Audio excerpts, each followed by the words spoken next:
Welcome to the 26th episode of the Animal Riot podcast, brought to you by Animal Riot Press, a literary press for books that matter. It's your producer, Katie, here, and this episode has been edited to reflect our new name. If you're new to the Animal Riot community, welcome, and you can find out more about us at animalriotpress.com. Now on to the episode with your hosts, Brian Birnbaum, and today's guests, Seth Katz, George Sawaya, and Jared Marcel Pollen.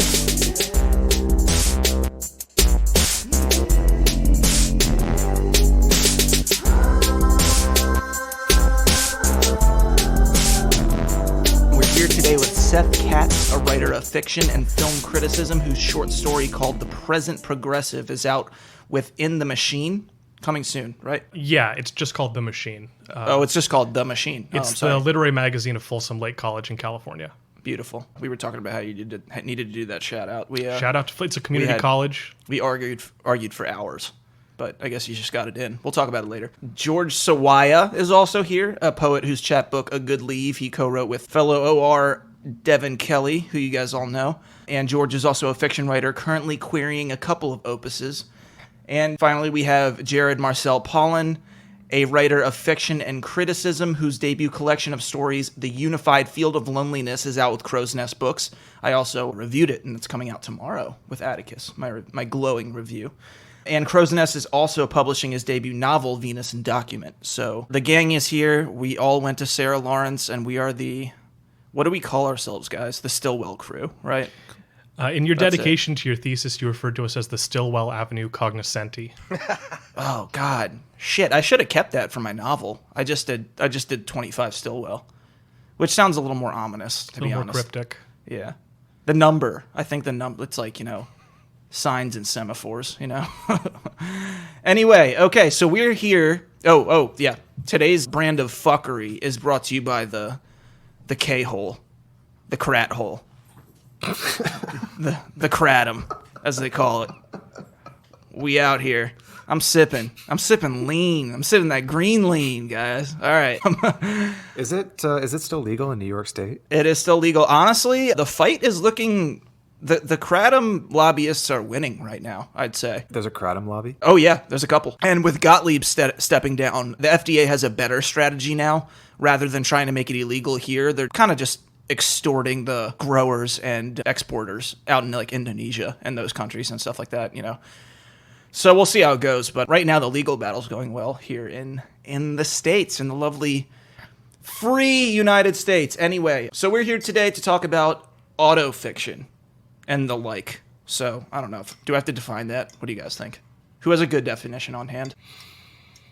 Don't raise your hand at once. All right. The literary equivalent of a selfie. Ooh, just disdainful enough to know that it's Jared.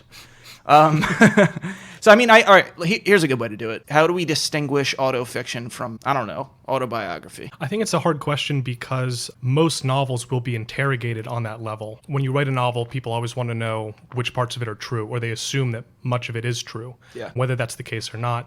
And I think that when you're really close to a piece of writing that you've been working on for a long time, you can see parts of yourself in it that nobody else can see.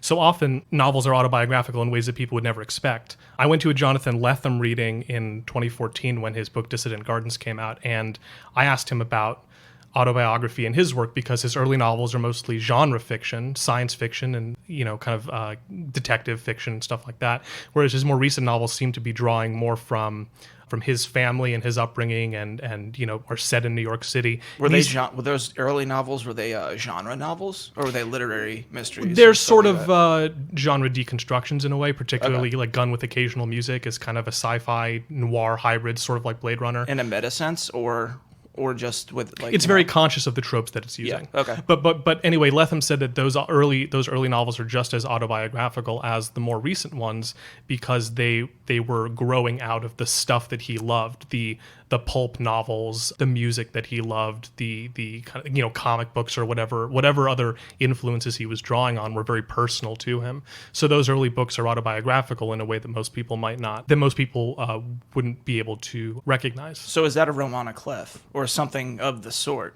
If you don't recognize it, What do you have to do? Do you have to put some stamp on it that says this was part of my life, or do people just know that because we have so much information on people? I think I'm just trying to broaden. Common knowledge? I think I'm just trying to broaden the way that we think about what is autobiographical in fiction. Right. Because any fiction that you write is going to be autobiographical on some level, whether it means that there's a one-to-one correspondence between a character and a real person, like in the novels of Jack Kerouac, or if it's, anything that I just mentioned with Jonathan Lethem, just as a good example. I guess I should have said memoir rather than autobiography, because you can kind of tell right off the bat, autobiography is kind of like, it comes off as like something you turned into like your 8th grade teacher or something. While as memoir is kind of like it's, I don't know, it's got that connotation that it's kind of artistic, I guess. I don't know. But everyone's writing memoirs now. I mean, people will write 5-6 memoirs throughout their career. Yeah, so I will kick us off by citing an article that Hermione Hobie recently published in the New Yorker. Hermione's a fantastic writer. Her novel Neon and Daylight, I think it was published in 2017, but do not quote me on that. Honestly, the novel isn't about all that much, but she kind of just, she has the way with words. She can make you kind of interested. If you're interested in sentences, you're going to be interested in anything she writes, because she's got a great pen. So let's try and summarize this article. It's called "What Does It Mean to Be a Real, quote, real writer?" And it uses 2 novels that are, I guess, can we agree they're autofictions? 2 novels. They're called, Jared, help me out here. You got them in front of you. One of them is Loudermilk. Yeah. And the other is Bunny. Yeah. Loudermilk's the one that's set at the Iowa workshop, right? I believe so, yes. Yeah. Okay. And so Loudermilk kind of it kind of asks, does it matter whether you're the one who's good? What does authenticity mean in a world where we're trying to find, I guess, to quote the title, real talent, because he's basically been plagiarizing a friend. And even after it's discovered that he's been plagiarizing that friend, he still gets all of his contracts and all of his approbation, And then Bunny is another novel set in an MFA program. I believe that one is based off the Brown MFA workshop. And it follows a group of women who basically create this clique. And it gets sort of, I guess you could say, paranormal in a sense, where their characters start to come to life. I'm just quoting Hermione on this, but basically she calls them basic. Before we get into the books themselves, I guess, we're talking about writing novels that are about MFA programs, which I could not. If you're going to ask me, to read these novels, I couldn't have cared less. But Hermione does make me care. She does make me interested in them. But yeah, I mean, they're inherently autofictive in the sense that these people both went to Iowa and Brown, they're either satires, parodies, or sometimes just critical of the programs they came from, even if indirectly. But yeah, I mean, I think it's more, to me, I'll give my first take, and then, I'll hear from you guys. But to me, my first thought was, despite how good this article is, despite how interested it made me in these books, I'm really? We can't write about anything except our own writing and our process of coming to write, and this industry that is self-sustainable because we keep shelling out money to quote unquote learn how to write, which are all great questions that Hermione poses in her article. What does it mean to learn? How do you teach? All this stuff. But yeah, so really for me, despite how promising Hermione makes the work sound, I'm there's a lot of interesting stuff in existence right now. Do we really have to be writing about ourselves? Well, there's something sort of fantastically decadent about writing programs. These writing programs themselves being self-selecting, very self-reflexive. The purpose of them is to teach craft and to stoke talent and to try and celebrate, hopefully, the originality of some of your students, which seems to be what some of these books that Hermione's article is citing are partially about. The maxims of the MFA program are things like, find your voice, or show and not tell, or write what you know, all of which she mentions in the article. And it seems like the one that really sticks is write what you know. And being a 25-year-old in a program like, Sarah Lawrence, like the one that we went to, or in NYC or Columbia or any one of these New York programs especially, which gather so many people every year, there's a sense of immediate limitation being a 25-year-old in a writing workshop and trying to write about anything beyond your own experience. The Yeah, impulse it's a problem that's the school itself cannot solve. It's impossible. It's a problem of experience. Right. Well, not only do these schools not only are the schools not able to solve them, but I would argue the schools actually stoke that and encourage that. They encourage that kind of self-examination, but it often comes out in a very vain and self-serving kind of way. In our program, for example, we had a lot of nonfiction students, some of whom we were friends with, some of whom we were not. But a lot of the work that was produced by those students, to me, always felt very solipsistic and devoid of any broader awareness outside of their own experience, which sounds harsh, but I think it's accurate to the way any 25-year-old who's in this cloister, who has not much life experience and not much time having worked on their craft, that's about the only thing you could produce under those circumstances. And it seems now like that is institutionalizing itself as a form of writing. And that might explain why autofiction has bloomed so much in the last decade, because these programs are producing these kinds of students who are encouraged to do this kind of work. Yeah, that made me think that has autofiction not grown in tandem or parallel to the personal essay? Has the personal essay always been this big? Well, the personal essay is the other side of it, and we see plenty of examples of that in this last decade as well. I'm thinking of a book like, say, The Empathy Exams by Leslie Jameson, which is actually, I think, a very good collection of personal essays that sort of transcends the kind of solipsism that I think a lot of autofiction and personal essay writing suffers from. But yeah, we've seen an equally large sort of profusion of personal essays as well in the nonfiction community, in addition to the me novels. Yeah, and it's, I don't know, from my end, I have experience with the personal essay. I don't think I have experience with the autofiction. I don't know, like you guys have all read Emerald City. I would not call that autofiction. It's like too detached from my own experience.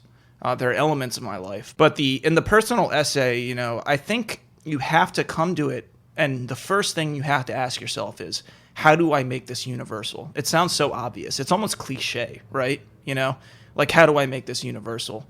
And I think some of the essays that I read, where they fail is kind of in asking that first question. It's like, why should I care? It sounds fucked up. It's like, you write like I just wrote an essay about how my dog got hit by a car. And if I read that and I'd be like, okay, well, maybe 40 people got drone struck in Syria today. So why should I care about your dog? I know that sounds kind of harsh, but I'm serious. Like if there's no universal message wrapped up in what you're writing, it is kind of pointless. Well, it's for your friends and family. Not to just fall back on cliches again, but the universal emerges from the particular. I mean, you can't write something that is universal because there really is no one universal experience. I guess you have to put someone in your shoes and say, you see how you would react this way as well. One point that I want to make about writing about writers. And this is kind of tricky, so I hope that I can make this clear, but I think that a writer is as good a subject for a work of fiction as anything else. And whether that work of fiction is itself a piece of writing, like a novel or a short story, or if it's a film or a play about a writer, if you are a writer, if you're writing a novel or a short story and you happen to be writing about a character who is a writer, then naturally you'll be accused of, navel gazing in a way that you wouldn't be if you were, say, writing a novel about a painter, a different kind of creative type. I mean, I know that we've all seen Fellini's 8.5. That's a film about a filmmaker. Very clearly, I mean, that is very clearly a work of autofiction, and I don't think anyone would deny its self-indulgence. I think that's a good point that you just brought up. I don't know if I would agree if that's an autofiction. Well, it's a fantasy. It is certainly a fantasy. It's like But I mean, the film is called 8.5, and Fellini considered it his 8.5 movie. I think he made 8 films before, and then like a segment in another kind of film. So I mean, it's clearly the work of someone who is looking inward. Yeah. But 8.5 is also obviously comical and self-deprecating, which a lot of autofiction is not. A lot of autofiction is very self-serious. It's extremely serious. It's extremely everything's so grave and like so. Instead of becoming the universal, it's like the universe becomes the person. Right. I think it's about the way in which it's directed. The autofiction novels that I've read that have been written in recent years, to me, seem to be very inwardly directed. Yeah. And I think that's they succumb to kind of solipsism as a result of that. But a work like 8.5 by Fellini is very self-aware, and I think that's what redeems it. And I should say as well that my first novel is also about a writer, so I'm familiar with this as well. But, in my novel, my protagonist is a literary critic and kind of a cultural critic, and I take the piss out of that personality. He is a self-serious person, but he's offered up to the mockery of others. And so the novel has a kind of comedy to it that I think is redemptive, because I was very conscious of the fact that writing about writers tends towards that kind of self-seriousness, and I desperately wanted to avoid that. So injecting comedy and irony into it is a way of saving yourself from that solipsism. Right. It's now been almost half an hour, and we haven't heard from George. And I'm just wondering if George is out there. Our producers are saying 15 minutes. I've got a K-hole time warp going on. But yeah, I'm just wondering, is George just sipping George pours down there? Is George petting his cat? I'm doing both. What is George doing? I'm drinking a High Life. I'm petting my cat. You're drinking High Life? Hell yeah, High Life. Champagne and beers, buddy. Oh my God. High Life. Pour one out for my Devin. Cat, and I'm absorbing your commentary. I want to go back to somebody mentioned MFA maxims, right? Most of which were mentioned in the article, right? What you know, et cetera, et cetera. And then we were talking about making the universal personal, the personal universal. I think that's answering the so what question. Right. And when we talk about something that's auto-fictional, something like you were talking about 8.5. I think I think Fellini answers that so what question. It's so what for art, so what for cinema. I mean, it's an ars poetica in addition to being a sort of personal artistic struggle film, right? And he does, as Jared said, takes the piss out of himself. I think about the scene where he's in the sort of orphanage house again as an adult, and he's got all these lovers and fascinations around him, and they're mocking him, they're infantilizing him and teasing him for not being able to make up his mind. In the film, it really is Fellini sort of calling himself a perverted little child for better part of 3 hours, and I think that's interesting, of course. And it is about the making of art. It is about the making of cinema, and something that people who are interested in the creative process can get behind. But answering that so what question, I think a lot of our colleagues in the MFA program at Sarah Lawrence who wrote so-called nonfiction, and I think is one of the few nonfiction programs in most MFA programs of which I'm aware. I'm down here at the University of Florida, where, of course, my partner's in the MFA program, and they do not have a nonfiction program. They have a poetry program and a fiction program, and that is it. So interesting. But when we talk about writing nonfiction, we have to answer the so what question. There is this tendency, I think, for all artists and writers to want to make something and then put it on the fridge. Oh, I made this. Put it on the fridge with a little magnet. I made it, so it's good, right? But answering the so what question is a different thing altogether. Like, really, and when you start asking yourself that about your own work, why should anybody give half a hairy shit about what I'm doing right here, right? Then you realize that you have to I'm do not gonna lie. I something. think it's way better. Yeah, that's I'll just for a second. I want to tell you that's a way better question than is this universal? Like that really is like. That is really the question I'm asking before I sit down to write anything. It's who gives a flying shit? Yeah. fuck about what I'm about to write. That's another MFA question. Like, it's another way of asking that question is like, what are the stakes? Why am I reading this? Why does this matter? And I think those are valid questions, but at the same time, all good art is self-justifying. All good art makes you care about it regardless of its subject. Would you say that about a book like Underworld? Like, why does this matter? What is this about? Underworld is about everything and it's about nothing, and it's 800 pages, and it sustains my interest because it's self-justifying. What makes it self-justifying? I'd like to know, in your opinion, what makes it self-justifying. George, you bring up a really good point. And we can get into Underworld specifically if we want to, but just really quick, I do want to say that, like, I think that is a question that should be taught and that should be really put up on a pedestal at these programs. Like, if they're really interested in teaching writing, and you can't fast forward someone's experience, you can't give them 25 years to understand the world better and to understand that these little things like if you write a story that revolves around Instagram, there's a 99% chance I don't give a fuck, And I really think that should be the first question. Not to interrupt, but all this stuff about craft and like how to write. It's all very important, but it's stuff that really just comes from writing and writing and writing. I don't know. How do you infuse that? I'm not really sure. I think we have to answer that for ourselves too. If you don't know why you are sitting down to write a piece of fiction, and if you don't know why what you're sitting down to write has to be a piece of fiction, then you've got to answer. You have to ask different questions. Why am I doing this? What compels me to do this? What do I want out of this activity, out of this exercise? Because if you're not writing it for your own edification, then no reader, presumably, is going to receive some sense of edification from it. It's just going to be a, sound and fury signifying nothing. I think if you've got a strong ethos about what you want to do, what you want to see, what you want to play with and explore, then that sort of does what I think Jared was getting at, was that sort of self-justification. Yeah. And, to make, and to just, I guess, as an example of how complicated this business is, on the other hand, I almost feel like to be a writer, you also have to have this feeling of, I don't need to ask myself why, because I just want to. I just need to. Obviously that's another cliche. It's like I write because I need to. But like I'm speaking from my own experience.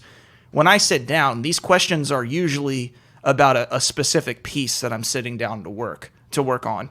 But I never have to ask myself why I'm writing. And that's because the question is self-evident. It's almost axiomatic. I'm writing because it comes from this place that I really can't describe, that just like compels me to write. So it's a paradox, really. Like you do have to ask that question. You do, or else, you'll just go off on some desultory tangent and like no one, and then it goes like, who gives a flying fuck, Yeah. But in terms of like the vocation itself, it's almost a self-evident question. I'm thinking about, some of the nonfiction writers in our program who would read at the events that we had, and some of them were very moved, visibly moved by their own work. I think a lot of them probably felt something similar to what you're talking about. Mm-hmm. Their work was desperately important to them. Uh-huh. So I think it's hard to really make any definite claims about this, because on one hand, I would like to believe that if the writer cares passionately about their subject and they have at least some skill, then they should be able to make it fascinating for the reader. I think even just the proliferation of hyper-specific documentaries, particularly on Netflix, speaks to that. You can watch an entire documentary on Netflix about, how sake is made. And most people have never really wondered about that, but millions of people watch that. So I think on one hand, I'd like to believe that, if you are passionate about something, you should be able to convey that passion to a third party, even if it's something that they've never thought about before. But on the other hand, that doesn't happen most of the time. Yeah, I was about to ask how. and again, we come back to Hermione's essay. It's just like, I'm actually going to scroll and find the part where she asks those specific questions. In the meantime, I'd just like to say, regarding sort of what Seth was saying earlier, is that I think successful work of autofiction could be defined as a work that is a work in which the persona of the writer is very closely allied with that of the capital A author. And the capital A author is the sort of focus of the world, but it's able to kind of transcend its own self-interest, whereas an unsuccessful work of autofiction is just all about me and about my experience and my reality and my truth. Mm-hmm. And it doesn't escape the bonds of its own self-examination. It can become kind of inverse. And I think a good example of that, and I say this with all respect to Ben Lerner because I think he's a good writer, but I found that 1004 succumbed to that kind of self-interest and solipsism that a work like Atoka Station didn't. Atoka Station seemed to have much more self-awareness. I completely agree. I think it's amazing to me how such a smart and talented writer could write a book that I really just... I was dragging myself across the finish line, But a work like 1004, very similar to 8.5, is concerned with authenticity, with how to make art, how to write a novel during this particular time, or how to make a film at this particular juncture in your life creatively.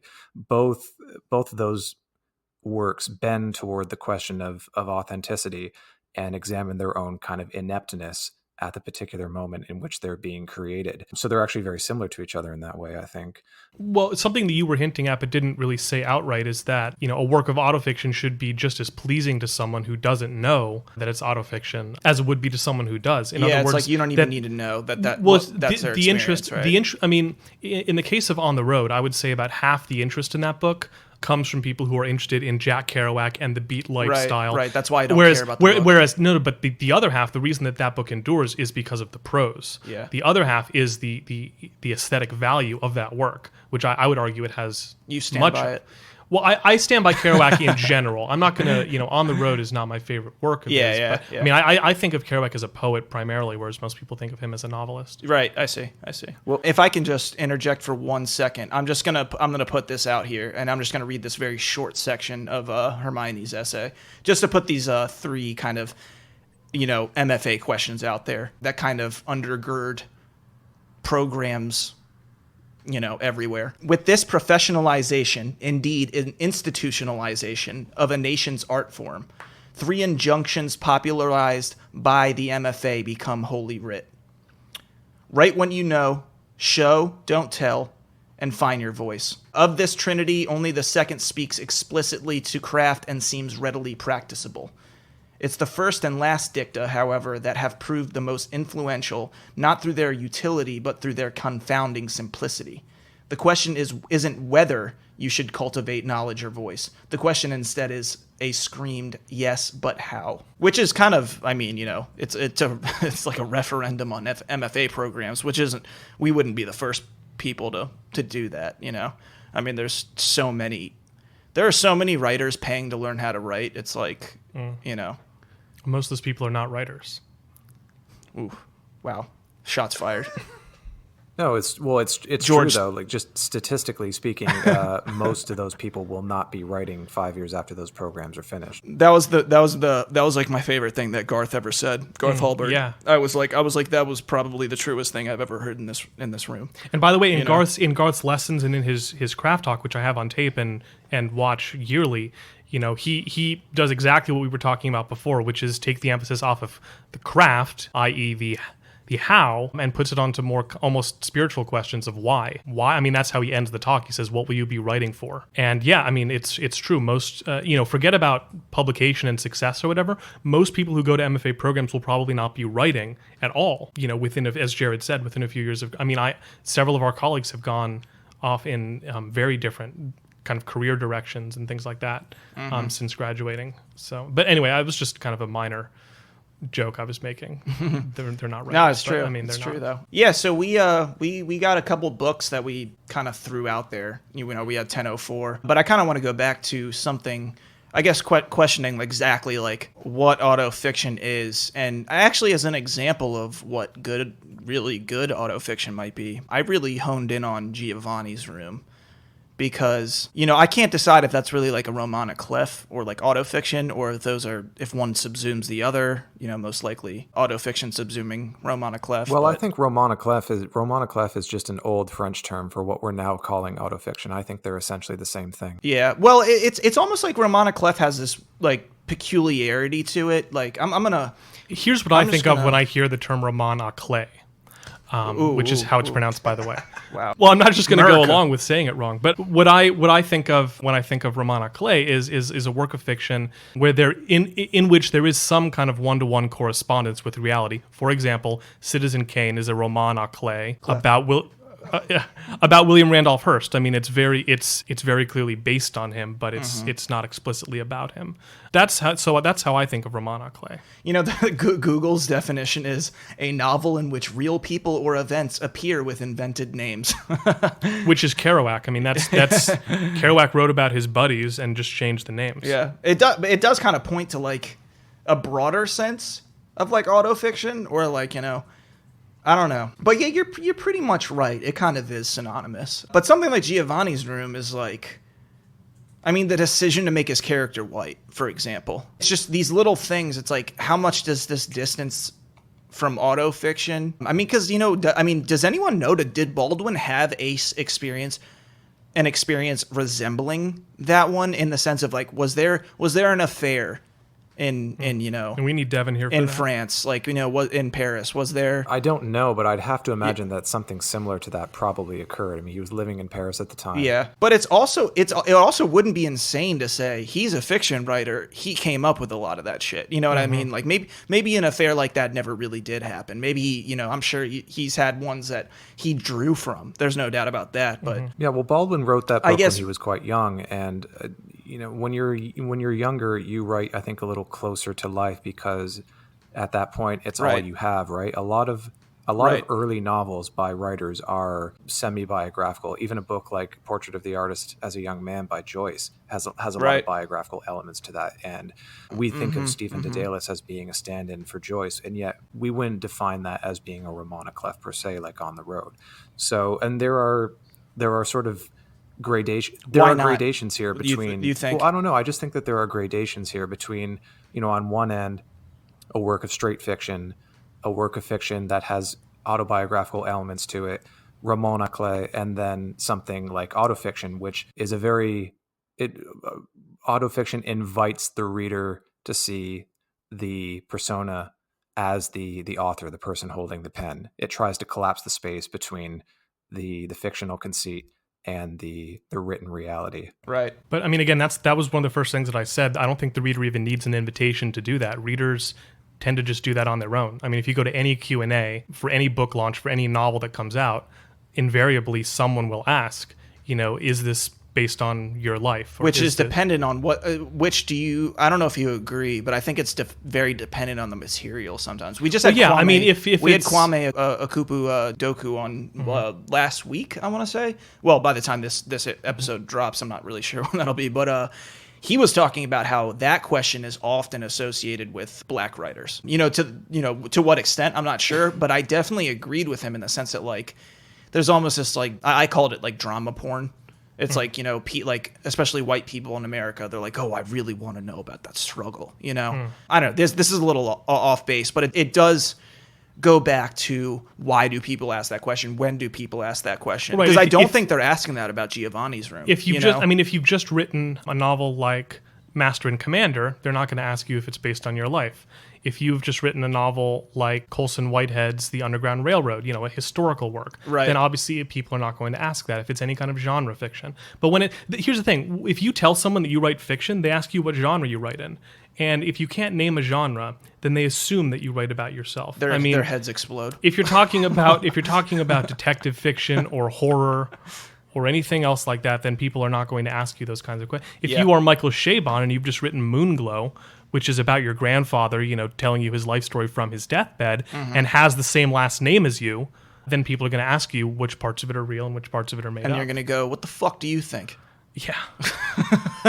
I just have to say, autofiction, I just think it's such an unfortunate name. There's something onanistic about it, isn't there? There is. I can't stop thinking of like autoerotic asphyxiation or something. And like, honestly, that's the thing. It's like there really is something onanistic about it, and like it really is revealing, and it's just like unabashedly, it's like, this is autofiction. And I really don't want to sit here and act like everyone who's writing about themselves or their lives is just jerking off on the page. Like, it's not true. But I do think that when something becomes an epidemic, it's a problem. It's like, when you have tens of thousands of 20-somethings out there at MFA programs. And I can see it. I can see it in some of the submissions I get. I just read a submission and I was like, my God, this person can write. This person can string a goddamn phrase together, But it's like, it's amazing the contrast between the prose and the turns of phrase and the just absolute, almost just straight up immature level of subject matter and the way it's being handled and rendered, So I don't know. It's like, it's almost like I do view it as a problem, like an epidemic. And I don't know how much it's tied to the personal essay. I don't know what you guys feel about that. I don't really read tons of personal essays. I'm usually referred to them. So maybe my experiences are haven't left as much of a sour taste in my mouth. Well, is it really all that surprising in the age of digital avatars, in the age of Facebook and Instagram, and this kind of relentless broadcasting of everything that we're doing in our lives, and this relentless attention seeking from the world? I mean, that's why I started by saying that I think that autofiction is the literary equivalent of a selfie, because it does feel very self-serving. Right. I think that's one of the things that distinguishes some of the more recent autofiction books written by young writers than from something like Giovanni's Room or On the Road, because those are much more mature works. I said I love it because we had Seth shaking his head over here. We have a disagreement. Jared, I love disagreement. I love contention. I love drama. I want to stoke it. I want to foment. And okay, yeah. I think hear it. I think it's easy to make that argument and to blame social media for a lot of the world's ills, and certainly we can't ignore it completely. But there's definitely truth to it. I'm not blaming social media. I'm just saying that it fits into the gestalt of the whole thing. I mean, I think there's a reason for it. Okay, sure. Yeah, I agree with that. I think that the part that and if I haven't said this already, I don't think we're living in an age of autofiction any more than we were before. This is nothing new. I can agree with that to some extent. I think it's the mode. Well, but it's the same way. It's the same way that representational painting changed once photography came on the scene. Sure. Once you had a photograph that could mechanically reproduce, something in the real world, then painting became more abstract in response. I see. Because you no longer needed a painter to do portraits and landscapes. So it's the same. I think that social media is probably having a similar influence. And by the way, I don't think any of us have read it, but I mean, we're basically talking around the new Megan Boyle book, which is called Live Blog. Tyrant published it. It's about an 800-page book. Oh, I heard about this. I don't know for how long. Maybe it was a year. Maybe it was a month. I have no idea. I haven't read the book, but Megan Boyle live blogged everything that she did for a certain period of time. So this is sort of a merger of social media and autofiction in a way that sounds hellish, but again, I have not read it, so I cannot pass judgment on the text. Yeah, well, I'm not. Yeah, no. My first thought was, if you didn't do anything with that material and it's basically unedited, there's zero chance I'm going to read that book. Yeah, it doesn't sound pleasant. I'll be honest. 800 pages of just talking about what you're doing. I mean, it seems like present tense self-narration. I am picking up the cup. I am taking a sip. But of course, as Seth said, I mean, we haven't read it. Who knows? It could be brilliant. I mean, it would take one hell of a writer to make that interesting. She could be going through something, that makes it inherently, viable as something to be published. And so I don't want to say that there's no chance I would read it, but I'm saying if this is just some normal person and it's an unedited transcript, I mean, that's insane. But it's also a question of the format, of the live blog format. From what I understand of this book, it's not written in full prose sentences. It is written as one would write, a status update or something to that effect. So, and frankly, I mean, it sounds like George Costanza's pitch for the show about nothing, which is no, nothing happened to you on the way to work. Nothing happened. You got up, you went to work, and that's an episode. That's a show. That's what it sounds like to me. And why am I watching? And that's it. That because it's on TV. And no, that brings us back to the self-justification. It's like, why should I read something? Because it's good, And so then it comes back to the whole thing of MFA programs. It's like, how do you do that? It's a cycle of questions that I don't know that the MFA program can solve. I do think there should be schools for craft, but I think we all agree here that we're oversaturated. And a large majority of the people that are going to these programs are not going to be writing, or they're not going to be writing creatively, right? And I don't know, like many things in our world today, I just think there's a more efficient alternative. Well, I don't know what that is. I don't know about you guys, but I always found the craft classes at Sarah Lawrence much more informative and much more instructive than any of the workshops. Well, because the focus is on reading great works of literature, and that's how you learn, the craft, not from peer review. You don't learn much from peer review. I have to disagree with you there. You do learn by studying the great, but I think being in a room with people and trying to explain to someone why what they're doing isn't working is as valuable to how you write your own stuff. True, but I couldn't agree more. What about when your peers are just not very good critics or not very good readers, which is often the case in those classes? Oh, well, I don't think it makes a difference. I don't think what they're saying about your work is the important thing. I think that you have their work in front of you. You have to make comments when you come into class. You've got 10 poems, 3 short stories, whatever it is, and you have to make a comment. And so you start getting into it, you start looking at it, you start taking it apart. Now, I mean, reading the classics tells you what a novel is, what a book of poetry is. It guides you in what you want to do. It informs you, I think, in a kind of, as we already said it, a kind of spiritual way as an artist. But I think when you're talking about sentence to sentence, line to line, stanza to stanza, that's what you get out of the workshop if you're vigilant. Now, I mean, if you don't feel, that your comments are in any way enhancing what you already know, then perhaps not. But I got a tremendous degree of satisfaction, and I think became a better period to period writer from those workshops. Litigating the syntax, the diction, things like this. Anyway, George, my experience very much aligns with yours. I got way more out of workshop by figuring out what was wrong. To be able to articulate what was wrong with a story or what was working was infinitely insightful into my process, But to Jared's point, what I did when I found myself in a class where there were, I didn't trust some of the opinions, I never was in a class where I didn't trust anyone's opinion. I mean, I trusted a lot of people's opinions. Jared used to throw away all his comments, throw them right in the trash. Well, I was gonna say, to me, it takes a very intelligent, studied individual to articulate what's like really going on with your story, right? But it takes someone who's barely conscious to point out if something's going wrong. And so I would rarely say, I would rarely take the suggestions, but I would always look at what they were pointing to. And then I would say, okay, what's wrong here? Because clearly something's wrong. And like 90, some very high percentage of the time, what they suggested, I was like, that's the stupidest thing I ever heard in my life. But what they were pointing to was often very accurate, I want to bring up now something I actually don't know too much about myself, but I want to talk about that Catwoman story. Seth, do you want to give a little introduction about what that's all about and how it ties into autofiction?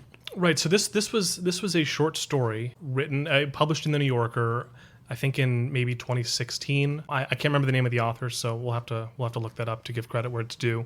I know she has a book that just came out, a collection of short stories. Anyway, the story as I remember it was about a series of just cringe-inducingly bad dates with this guy. And I think there was this kind of... In the way they were written, they made you cringe? It's a series of bad dates with a guy. Just a kind of crossed wires and miscommunications and just sort of borderline behavior. Sounds like a Seinfeld episode. Well, except not really that funny. I think a lot of people found the story so relatable and so just kind of mundane that they didn't think it could be fiction because it didn't seem grand enough to have even been invented. It's like if I were to write a short story that was just narrating me walking to work from the subway, nobody would. It just seems so everyday that nobody would. So anyway, I now want you to email me every morning when you get to work. I want a very literary, little just flat piece of flash autofiction. That means that you got to embellish it a little bit. I'll send you a haiku about my commute every day. That's not what I asked for, but that's the compromise. That's acceptable for the time. Anyway, the point is that a lot of people read this story in the New Yorker and I think didn't realize it was fiction. I think even some of the people who saw that it was printed as fiction still thought that they had some kind of inside line and that no, it wasn't really fiction. I see. And it just seemed like such a silly debate because let's say it's not fiction, let's say everything happened exactly the way it's reported in the story, then that it doesn't really change the way that anyone would read that story. So that's I think whatever literary merit the story has, which it sounds like, which I would say is not much. It has very little to do with whether it is fiction or not. Yeah. But of course, it was published as fiction, and so I'm reading it as fiction. Most people don't read short stories, so when people read something that's that short, they assume it's an essay or something, some kind of profile or something like that. So it sounds like on your end, you don't see these times as particularly as a blight on the autofiction enterprise. Like you don't think it's like, because to me, I'm wondering because I'm thinking about Twitter right now. I go on Twitter and I see people promoting their own books. a lot that I see more genre fiction than autofiction. But, obviously this isn't hard data. I'm wondering if the MFA program is in some way, if you don't have the experience to write something more purely fictive and it to be more imaginative on a more universal scale, is that pressure to publish, to write, is that what's driving people to autofiction? Because I do think there is an uptick. I don't think it's and we won't see it in the published realm, because what gets published is supposedly better than what doesn't, So the statistics are going to stay the same on that. There's no more people writing better autofiction than there were before. But at the same time, I did see it in school, and there is a whole genre of nonfiction taught at Sarah Lawrence, and a lot of that was personal essay. But for me, what we're talking about as autofiction, which is a very broad term that we're using, it has been such an integral part of literary fiction for hundreds of years, and so it's hard for me to see this as some kind of new thing. I mean, even if we're talking about something like Proust, if we're talking about In Search of Lost Time. George, tell your joke. Tell your joke about Proust. Do I have a joke about Proust? Yeah. Okay. So. So Jared goes and visits Proust's grave, and when he gets back, George, our producers are excited about this, and when he gets back, he tells us, "Hey, I visited Proust's grave," and George goes, "Did he have 7 headstones where one would do?" Man, I'm witty. I completely forgot I'd said that. I know. Yeah, you were on your game. Yeah, George. The object of life is to drink away memory of your own jokes. Hey, checkmate, buddy. I've done it. Yeah. Yeah, that's literally one of the best spontaneous jokes I've ever heard in my life. I'm good for something, even if I can't remember. I want to go ahead. I'm done. Seth, you don't think Seth? You're right that autobiographical writing is not new, especially. I mean, it's been a part of at least the novel for almost as long as the novel's been around. But you don't think there's something terminal about the state that we're in? You don't think there's something terminal about novels that are... You don't think there's something terminal about novels that are about MFA programs? Well, again, I mean, the novel we were talking about earlier that's set in an MFA program, I haven't read it, so I can't really pass judgment on it. Now, the fact is, I'm to some extent, I'm bluffing here because I don't actually read that much contemporary fiction, and maybe that is to my detriment. But I try to keep abreast of criticism, so at least I know what the landscape looks like. But I don't see novels about MFA programs or the MFA industrial complex. I don't see those kinds of novels flying off the bookstore shelves. None of the big literary novels that have sold reasonably well in recent years, whether it's City on Fire or The Goldfinch. Well, the City on Fire did not sell reasonably well, to my knowledge. Is that I don't know true? I don't know how it. Well, that was kind of when it first came out, so it could have had an extended shelf life. Whatever the result was, it was a book that Knopf was pushing very hard. Well, they did invest a fuck ton of money. They invested into a lot of money in it. They'd be. But so at least that's an indicator. Whether it sold well or not, at least it's an indicator of where publishing was, at least at that point, that they were willing to put that much money behind a book like that, which again is a historical novel, and from the sound of it, an autobiographical one in its own way. I mean, every interview Garth has done, and I say Garth like I know him. We had his class like 5 years ago, but we cool. He always talks about his own experience coming out to New York City as a kid. He grew up, I think, in Louisiana. So again, it's a novel that is coming from a very deeply personal feeling, even though all the characters are an event and many of the events are invented. Well, I'm somewhere between you guys. I don't think there's anything inherently wrong about the MFA novel, but I do think that there needs to be a goddamn good reason. But because if you can pull it off, then that's if you can pull it off. Yeah, all that matters is it good. That's all that matters. I do think the only thing for me is I wouldn't say terminal. That's a pretty yeah, I'm not sure what you mean by that, Jared. Permanent word. But I would say that of everything in the universe to write about, writing about writers, whether yourself or like a group of writers or, the MFA program itself. I'm reaching for words here because I really am between you guys. I don't have anything as absolute to say as Jared does. At the same time, I do think all I can say is I do think it's an issue. I do think it's a symptom of something. I don't know what it is. But like, if you told me there's a new novel out set in Iowa's workshop, or Brown's work, like, it's really, I have to hear user reviews first. That's it. Like, I will not go out and buy that novel myself. And like, I hate to say it, like, it's like, I don't want to shit on these people's work. I'm sure, they poured just as much energy into it as I did mine. It's not that. It's just, and maybe I'm speaking for a larger population too, because I find it hard to believe that people are going to get interested in something like the MFA program or something like, in something like 1004, where it's like, we're talking about writing so much, it's about nothing really. Like, I really couldn't tell you what that book is about, except for maybe deciding to have a baby with a friend, Who published 1004, by the way? Does anyone know? No, I actually don't.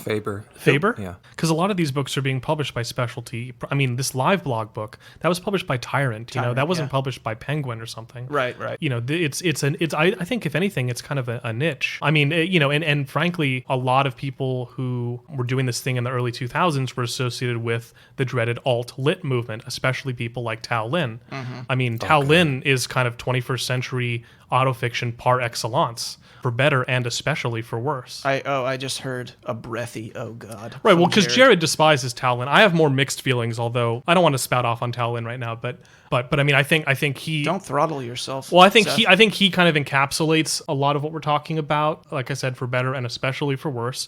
And he was frankly probably a big influence on a lot of the lesser autofiction writers that we could think of. Not Ben Lerner, he's top tier. I mean, Ben Lerner's he's clearly a generational talent. I mean, he's brilliant. He can write his ass off. It's just the subject matter, really. Well, we'll see how the Topeka school turns out. Yeah. Well, by terminal, Seth, I meant it seems to me like we're in a period of bereavement now, where so many writers feel like writing about being a writer is the only thing worth writing about, which couldn't be any further from the case. I mean, I think the postmodernists, the writers of the 60s and 70s kind of exhausted that terrain, and now it's kind of rearing its head again in a certain way. There was something tautological about that as well. Well, I mean, I agree. I mean, Jonathan Baumbach, for example, a kind of lesser-known postmodern writer, father of Noah Baumbach, God bless him, but I mean, every novel about infidelity, it's like, just give it a rest. Bless his heart. Bless his heart. I mean, I think he was a really neglected writer, so I don't want to shit on him either, but sometimes it gets a little tiresome. Or, I mean, John Barth, Christ. I know Jared's read a lot of Barth, and you kind of get to a dead end with that stuff. So there is a terminus. Well, no, because it's come back in a way. I mean, I think this kind of resurrected. I don't know if there's any kind of a cycle or period here, but I think that autofiction, I mean, like I said, it's existed throughout literary history, and there may be periods where it's more popular or more saturated in the culture than others, but I don't think it may take different forms, but I really don't think it's fundamentally, I don't think it's anything new. They are photo negatives of each other, though, in a way, in the sense that the postmodern conceit is this onanistic engagement with the persona, the writer as the narrative persona, whereas autofiction seems to be onanistically engaged with the persona as the capital A author. George, what do you think? I don't know. I'm with everybody. Frankly, I'm mixed down the middle. I can see what Jared's saying, and I especially think at this present moment, there is this sort of creative impulse, wide sort of contagion of the self, of the me. Right? I mean, it's happening in poetry as well. If you're not writing about your identity in some way, if you're not writing about I think it's far more prevalent in poetry. I mean, it's honestly it's taken it over, and I'm not saying for the worst. I'm just saying that so the other day I was talking to my partner Cheyenne, who writes poetry, of course, and for the longest time she didn't feel as though she had anything to write about because nothing really like traumatizing has ever happened to her. You know, she doesn't feel like she has some kind of deep wound to bring up and sort of explore in the poetic medium. And I was telling her, you know, I mean, she likes to write about nature. We're both sort of naturalists, and, you know, shit, write about nature. That's fine. And it's great, you know, but she's starting to sort of realize that the things that she's read that sort of talk about, you know, a sense of identity or a sense of trauma or a sense of tragedy are not necessarily what you have to write if you want to partake and participate in the craft. Very much agreed. But it is becoming I think less than terminal, which I agree with what Jared was saying there. But I think fatigue. I have fatigue about it. I have fatigue about where I come from. Yeah, that's I a have good word. fatigue about, you know, my journey to get here. You know, there's this saying now, tell your truth. I have to refer them to the so what question, to the who gives a shit question. I'm not saying that identity and a sense of a personal journey are not worthwhile. And I know that underrepresented, you know, peoples in this country are finally having an opportunity to discuss their journeys, and that's important. And I think we all need to read it and see the, you know, the changing face of the American literary terrain in this way. And I think that's wonderful. But what I don't want is this idea that we all have to have some kind of tragedy to write about. I mean, we can write about nature still, right? We can still write about the universe. That's what I like to write about. Just fucking planets and solar systems and shit. Like, whatever I have to do to get to write about that is what I want. Now, of course, that's what I get to write about because I don't feel as though I have a personal story worth sharing. I haven't met that so what question, so I don't use it in my own creativity, my own writing. But I feel the same way. I feel sometimes as though I don't have anything worth putting down in poetry anymore because I don't have what seems to be succeeding in the poetic landscape. Fiction has been a lovely you know, haven for me at the moment because I don't have to write about me, you know.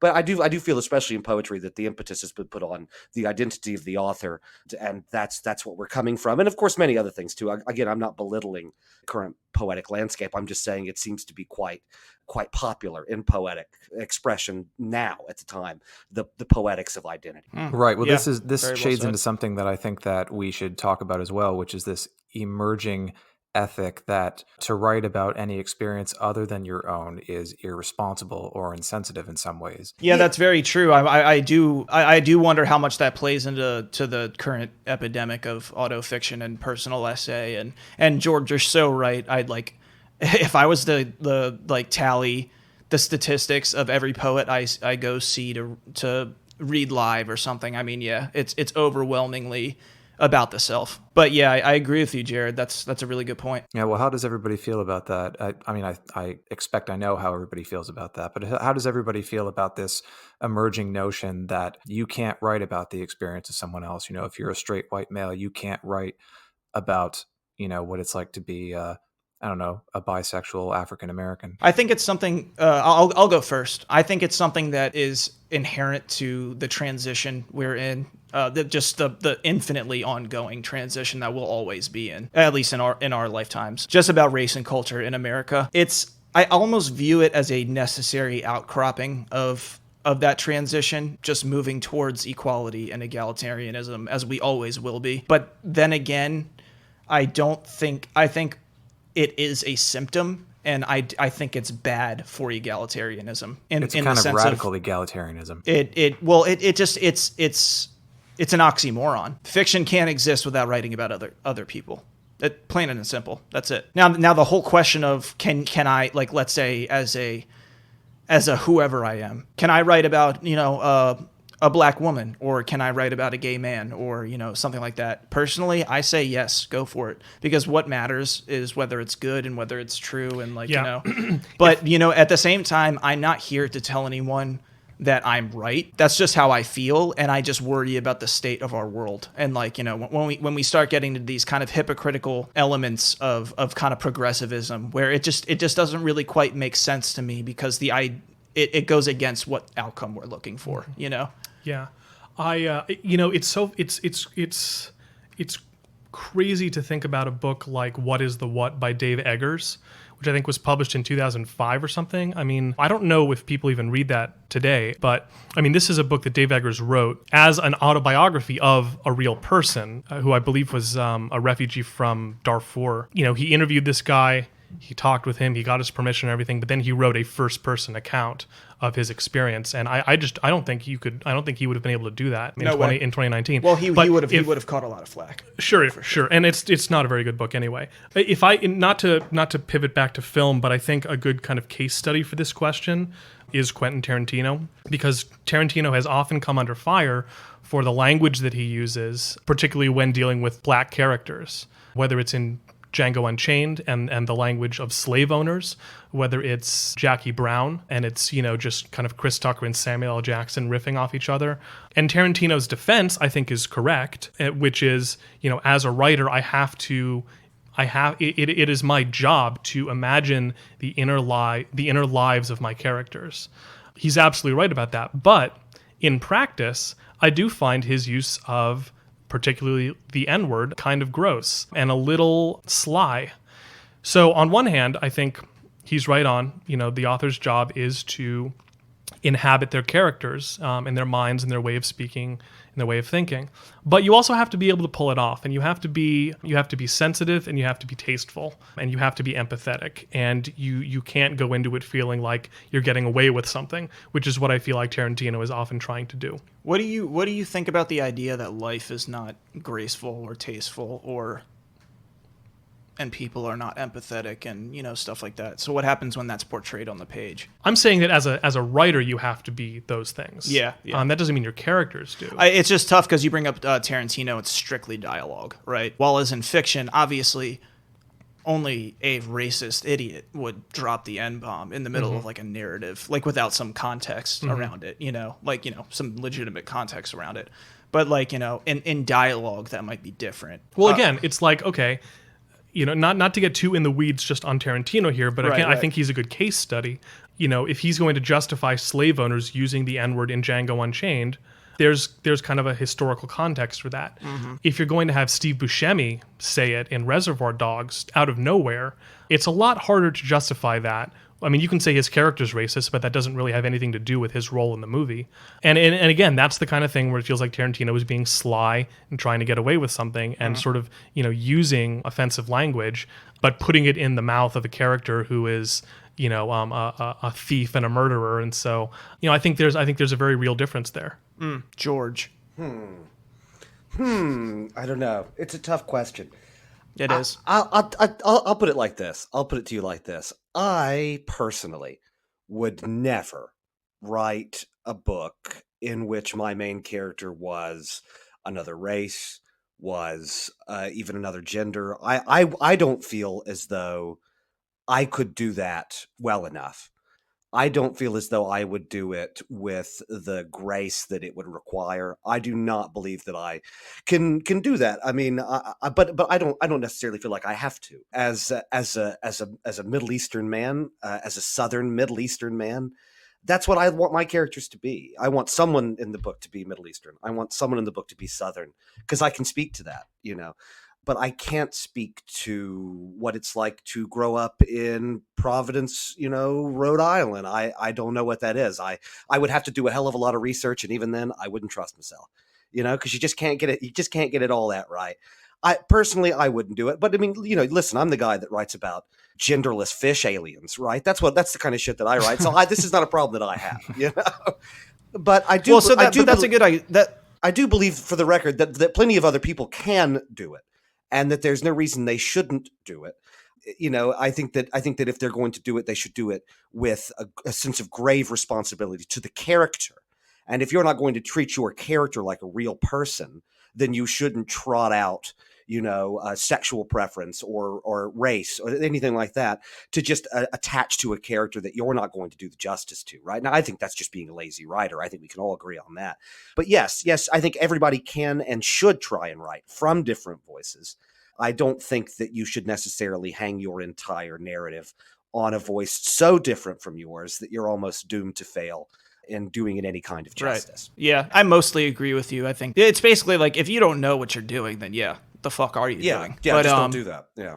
Right, exactly. But I definitely, if no one writes about anything except for what they know, then, I mean, fiction will change a lot, because that's never been the case ever before now. Yeah, then I mean, what's there left for it to be other than autofiction, other than memoir, other than autobiography? And I don't think anybody wants to live in a world. I certainly don't want to live in a world where the only thing to pick off the bookshelf is that.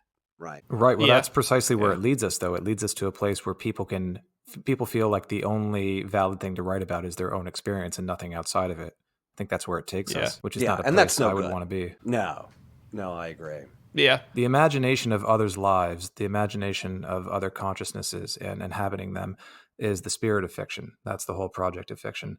And the injection of this identity politic into the world of writing, whereby, if you're not me, it's impossible for you to imagine my experience, and therefore you should excuse yourself, is something that will destroy the fabric of empathy that is woven into writing and imagination. Yeah, without which, of course, it would fall apart. I mean, that's the contract that we make with the reader, especially in fiction. We're creating. It's entirely contrary. We're blowing air into this fictional world that they're stepping into, and then when they close the last page, they get to take it with them. Yeah, it's diametrically opposed to what fiction is all about. Yeah, it's certainly a good point to raise in terms of why autofiction and like the personal essay is so on the rise. I just have one question, and I don't know if it's furtive. So swat it down at me if you want to. But we were talking about how so many people, especially in the MFA program, are told to write what they know, and how so many of them then in turn go on to write about being writers in a program, right? And it sort of got me thinking about how, for the longest time, I feel, especially as a writer of fiction, less so of a writer as a writer of poetry, but I didn't know what I wanted to write. Do you remember a time as writers, as individuals, each of you, when you didn't quite know what it was that you wanted to write? And do you remember finding it finally? Or did you all know exactly what you wanted to do, at least by the time that we met or by the time you started taking writing seriously? I'll say, I think even when I didn't know what I wanted to write, I was arrogant enough to think that I did when I was younger. But yeah, there was definitely a point. I honestly think that part of the trajectory is inherent to many. I do think that as a result of people not even asking themselves that question sometimes, they don't even know. And so like, I think I started I wrote 3 novels before I ever got to Emerald City, and I didn't really try and seriously get any of them published. But I remember the second of the 3 was basically just some rehashing of like some David Foster Wallace style, and like what I wanted to write about was like drug dealing and like shit like that, but there was nothing of substance there. You know what I mean? Like it was just, and that's what I'm saying. Like when you're that young and like you don't understand the depth of things and the texture of things as much as you do when you get older. It's like the question of knowing what to write is kind of like it falls into some black hole, really. Yeah. Of inexperience. But yeah, I'll say that. And honestly, I didn't really know what I wanted to write until midst writing Emerald City. Like, I mean, like I said, I wrote a massive first draft and chucked the whole thing because I don't think I knew what the fuck I wanted to do. Yeah. I wanted to write a book about video relay service fraud and deaf culture and drugs and organized crime. But you don't know what that really means until you understand deeply all of those things, So yeah, I guess that's a pretty vague answer, but that's where I came from. I don't think I ever had a time where I didn't know what I wanted to write about, or I was searching for. I think that what I've wanted to write has just changed over time, and much of that is formal. I think, for example, I never thought that I wanted to write a novel until probably towards the end of our MFA program. For much of it, I was way more interested in short stories. I had no idea that I was interested in writing about movies. I never really even thought that much about that as a possibility until towards the end of my college years. And I think that the type of fiction that I've been interested in writing has changed a lot, as what I've been interested in reading has changed. I mean, Virginia Woolf was a really big influence on my writing in college. And when we were in grad school, I was probably, I was more interested in some of the avant-garde stuff that we all really liked, and stuff that's really kind of language forward. Gordon Lish, or even Gertrude Stein. I mean, Christ, what a terrible period of writing that was for me. Speaking of Tyrant, Atticus. Gordon Lish's son, Atticus Lish. Yeah, I know. Yeah, have you read that book, Preparation I haven't for the read Next it, no, Life? I Oh, haven't. it's phenomenal. But anyway, I just had to plug that because I need to plug. Anytime I have an avenue into plugging that book, I have to do it. I think that since graduate school, I have become more interested in fiction that has a plot. And that's probably why I'm responding so much to John Irving these days. I've become less interested in... I have a good, healthy diet of reading. I think that you should read... And this is... I know I'm getting off track here a little bit, but... Preach. Well, this is something that I get into arguments with people about a lot. If I'm talking about Harry Potter and they call you a snob or whatever. But and Seth is the most contentious person I've ever met in my life. Besides Jared, maybe you run into him on the street, and he'll be arguing with someone. But my point. For the readers, I just hope you sense the irony. Anyway, go ahead, Seth. My point is not the Harold Bloom point, which is that you should not read Harry Potter. You should only read the great enduring classics of literature. My point is that you should have a balanced diet of reading. And if you're only reading Harry Potter, then that's not a balanced diet. If you're only reading James Joyce, I mean, Christ, you're going to go out of your mind. So anyway, that's really more of an aside. My point isn't that I don't like the avant-garde stuff anymore, but I do find that I am drawn more to plot and character and concerns of story and narrative in a way that I probably wasn't back when I was turning stuff into workshop in grad school.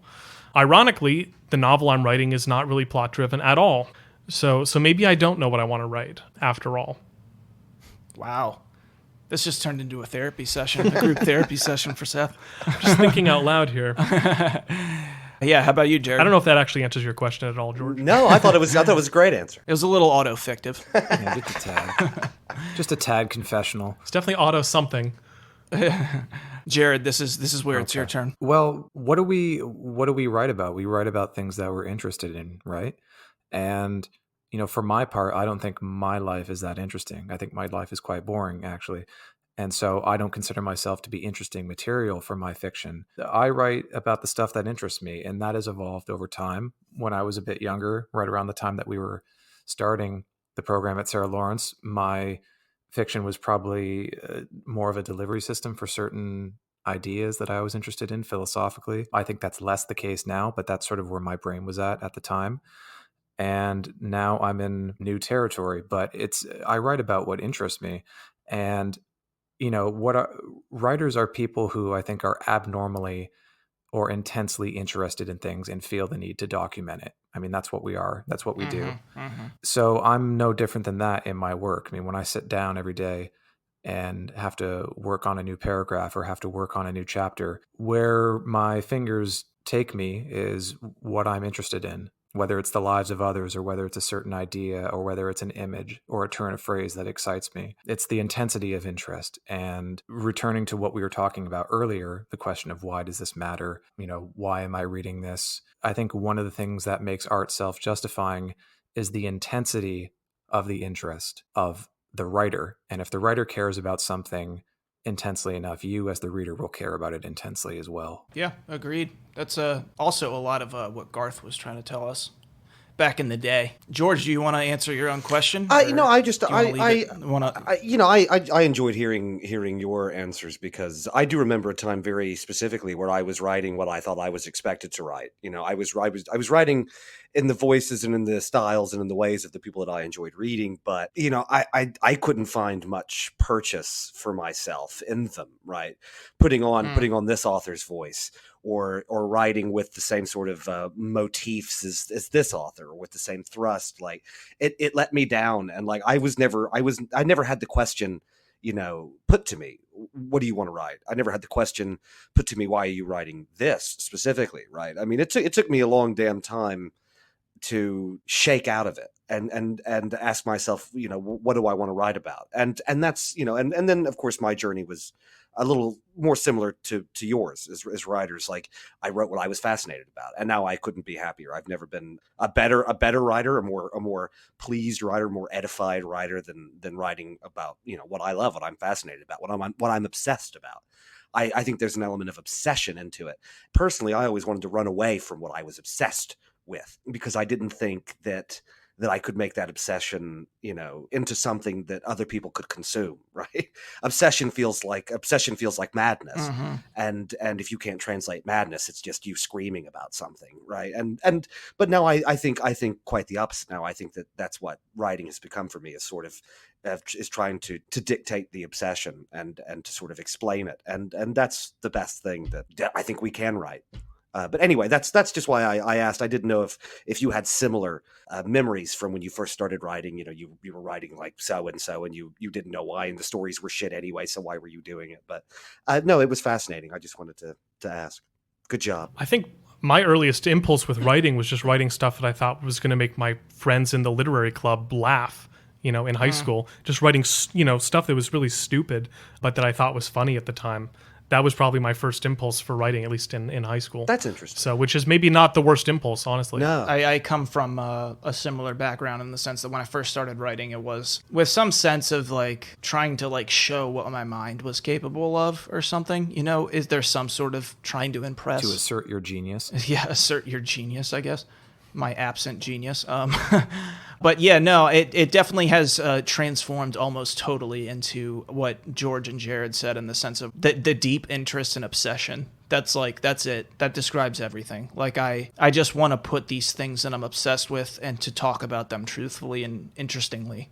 Yeah, you guys got anything else you want to talk about? Or should I wrap it up? Good. Okay. Great to be here. Okay, that's it for today's episode. If you like what you heard, please subscribe and review on whichever platform you're listening. You can get in touch with us on Twitter, Facebook, and Instagram at Animal Riot Press, or through our website, animalriotpress.com. This has been the 26th episode of the Animal Riot Podcast with your host, Brian Birnbaum, and featuring Seth Katz, George Sawaya, and Jared Marcel Pollen. Transcripts for our deaf and hard of hearing animals are provided by Jonathan Kay, and we are produced by me, Katie Rainey. See you later, you filthy animals.